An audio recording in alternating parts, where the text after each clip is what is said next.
ఈరోజు తెల్లవారుజామున మన కాకినాడ రూరల్ నియోజకవర్గ పరిధిలోని చీడిగ గ్రామం వద్ద చాలా విషాదకరమైన సంఘటన జరిగింది. చాలా హృదయ విదారకమైన సంఘటన.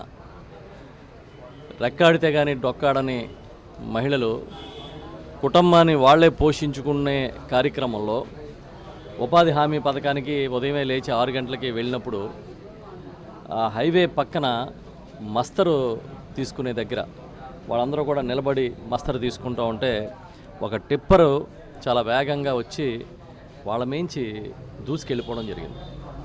5 చనిపోయారు, ఇంకొక 2 చావు బతుకుల మధ్య ఆసుపత్రిలో ఉన్నారు. అందరూ మహిళలే, అందరూ బీసీ వర్గానికి చెందినవారు, ఒకరు ఎస్సీ వర్గానికి చెందినవారు.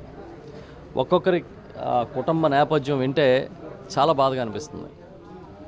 బాధ్యత లేకుండా తెల్లవారక ముందే తాగేసి ఏ విధంగా ఇవాళ వ్యవస్థ నడుస్తోందనడానికి ఈ సంఘటన ఒక ఉదాహరణ. ఇప్పుడే మేము మాట్లాడాం.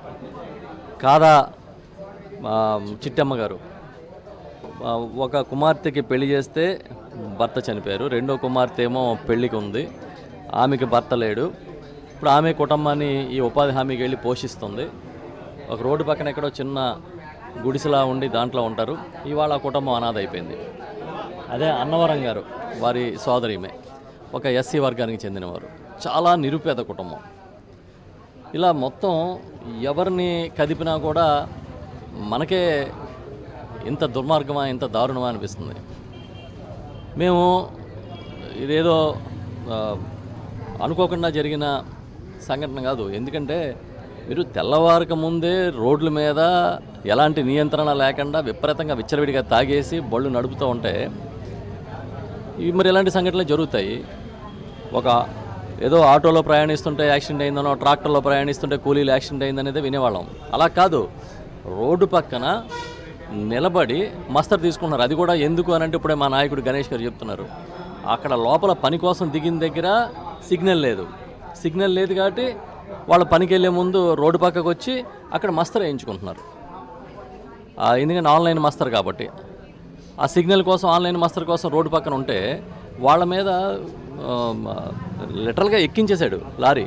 ఇప్పుడు ఆ ఫోటోలు చూస్తుంటే అసలు మనం ఒక 2 రోజులు తేరుకోలేం, ముద్దల్లాగా అయిపోయారు. నేను ప్రభుత్వాన్ని డిమాండ్ చేస్తున్న వైఎస్ఆర్ పార్టీ తరఫున కనీసం ఒక్కొక్కరికి 25 లక్షల రూపాయలు పరిహారం చెల్లించాలి. మీద ఉపాధి హామీ కూలీలు కదా, 2 లక్షల రూపాయలు ఇచ్చి సరిపెడదామనో, లేకపోతే ఆల్రెడీ ఇన్సూరెన్స్ ఉంటుంది పథకంలో భాగంగా వాళ్ళకు 2 లక్షలు వస్తుంది కాబట్టి సరిపోతుందని అనుకుంటే మాత్రం ఎట్టి పరిస్థితుల్లో ఇది తప్పు అవుతుంది. మేము కూడా వైఎస్ఆర్ పార్టీ తరఫున ఎట్టి పరిస్థితుల్లో దీన్ని అంగీకరించాం. ఎందుకంటే ఇవాళ ఆ ప్రాణాన్ని కాపాడే పరిస్థితి లేదు. కాబట్టి మీరు 25 లక్షల రూపాయలు ఒక్కొక్కరికి కుటుంబానికి ఇవ్వాల్సిందే.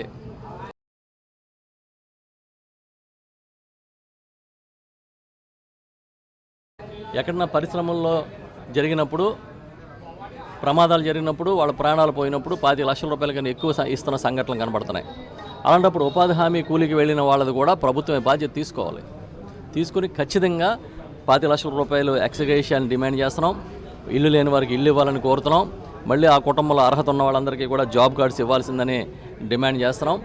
దీంతో పాటు ఎవరైతే ఇవాళ లారీని నడిపి నిర్లక్ష్యంగా ప్రమాదం చేశారో వాళ్ళని కఠినంగా శిక్షించాలి.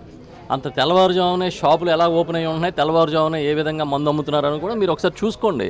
మన పరిపాలన ఎంత గొప్పగా సాగుతుందనేది మీరు తెలుసుకుంటే మీకే మంచిదని చెప్తున్నాం.